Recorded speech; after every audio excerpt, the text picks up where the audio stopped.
les amis, me voici enfin de retour après plus de 2 mois d'absence. 2 mois d'absence annoncés pour les vacances, où j'avais décidé de faire un petit break dans les vidéos. Donc j'espère que vous avez, vous, de votre côté, passé de très bonnes vacances. Pour moi, ce fut le cas. De très bonnes vacances, oui, pour moi. Et puis, bon, la rentrée s'est faite également. Et j'ai failli ne pas faire cette vidéo pour le mois de septembre, mais bon, je l'avais promise, je l'avais annoncée. Donc, la voici. Donc, j'ai pas préparé grand-chose. Je vais, voilà, juste vous dire ce que j'ai pu faire en ouvrage pendant cet été et puis ce qui est en cours actuellement. Alors si vous vous souvenez, avant de partir en vacances, je vous montrais des crochets que j'avais achetés, des crochets en bois. En bois pourquoi? Pour pouvoir passer les contrôles douaniers à l'aéroport justement pendant les vacances. J'avais dans cette idée de partir avec voilà, des crochets, de la laine et de crocheter pendant l'été. Et en fait, pendant mes vacances, j'ai pas crocheté, mais j'ai tricoté. En fait, avant de partir, j'avais commencé un ouvrage et qui a un petit peu, qui m'a accaparé. Et j'avais plus de place pour l'inspiration, l'imagination de quelque chose à faire au crochet. Et l'ouvrage que j'avais commencé était au tricot. Donc j'ai surtout tricoté pendant les vacances. Un pull, et c'est le pull que je porte aujourd'hui. Voilà. Un pull, alors on voit pas trop bien, je me mets un petit peu. On verra pas tout. Je mettrai des photos. Hein, ce pull que j'ai tricoté en top-down avec des raglans et en utilisant ma méthode de calcul des rangs raccourcis qui désormais est disponible hein, sur le blog si vous souhaitez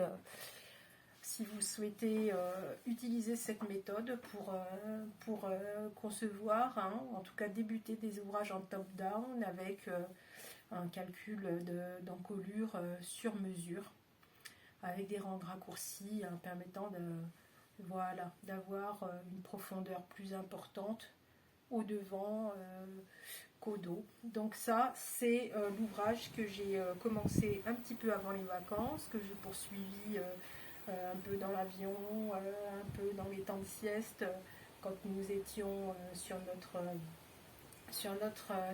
lieu de vacances.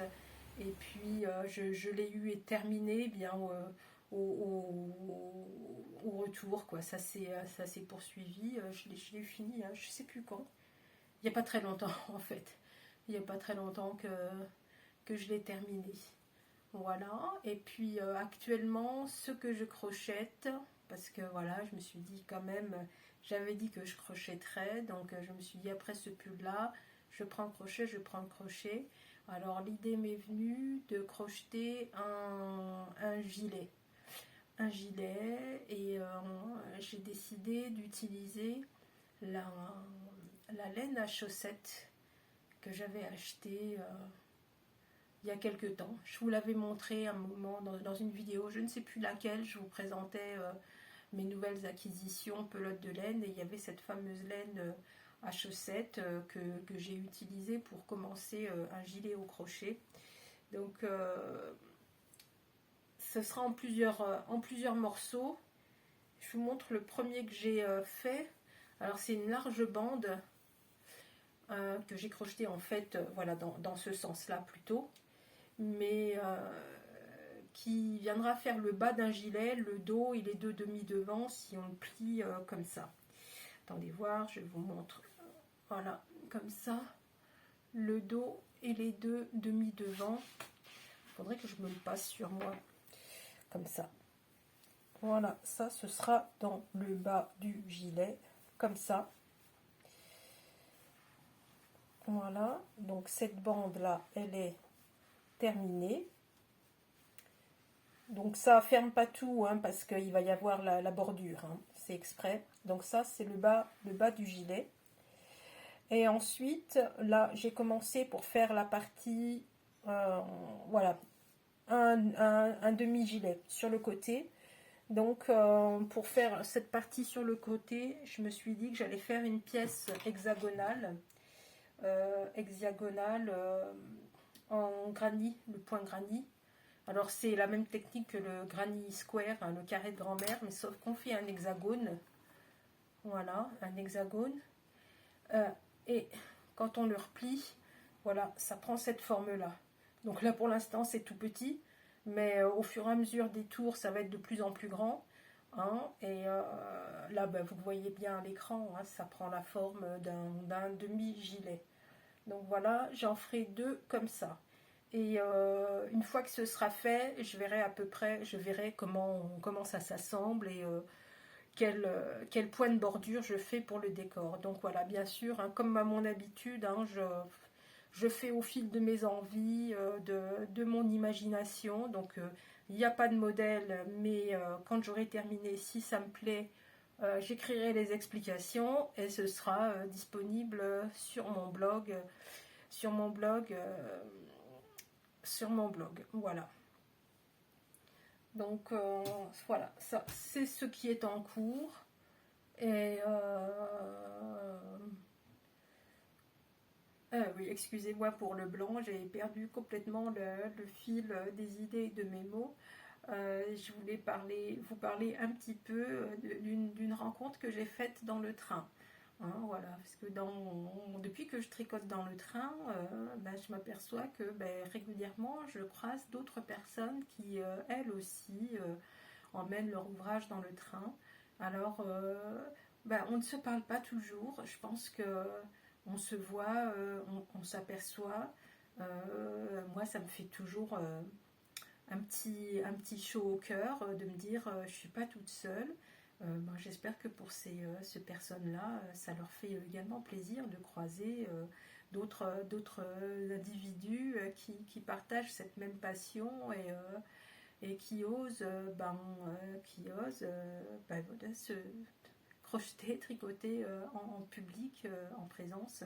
Donc là, je voulais vous parler quand même d'une rencontre parce que voilà, il y a pas longtemps, ben, j'ai pu échanger quelques mots un petit peu avec une femme que j'ai rencontrée dans le train. Euh,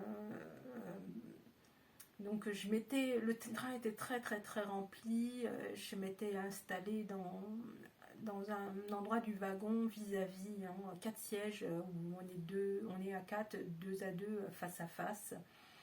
Et une amie était là avec moi sur une partie du trajet. On a papoté avec cette amie et puis elle est descendue une station avant moi et une fois qu'elle est descendue, bon, je me suis dit allez, je sors mon ouvrage. Donc je me penche pour ouvrir le sac qui était à mes pieds et la dame juste en face de moi, on était un petit peu à l'étroit avec tous nos paquets. Elle me propose gentiment de faire un petit peu de place. Elle me dit comme ça, attendez, je pousse mon tricot. Alors, j'étais pas sûre d'avoir bien entendu, donc elle prend son sac et le pose à côté d'elle sur le siège qu'avait libéré mon amie. Et là, moi, je sors donc mon ouvrage et je commence à crocheter. Et voilà qu'elle me dit mais moi aussi je tricote et tout. Et alors elle prend son sac qui était bien un sac à tricot et elle me montre ce qu'elle avait dedans. Elle s'est mise à tricoter pendant que moi je crochetais et voilà, on a papoté. Il se trouve que cette dame, elle est auto-entrepreneur ou alors elle a monté comment on appelle ça, des petites entreprises, auto-entreprise, quelque chose du genre, donc une petite boutique de laine dans les Vosges.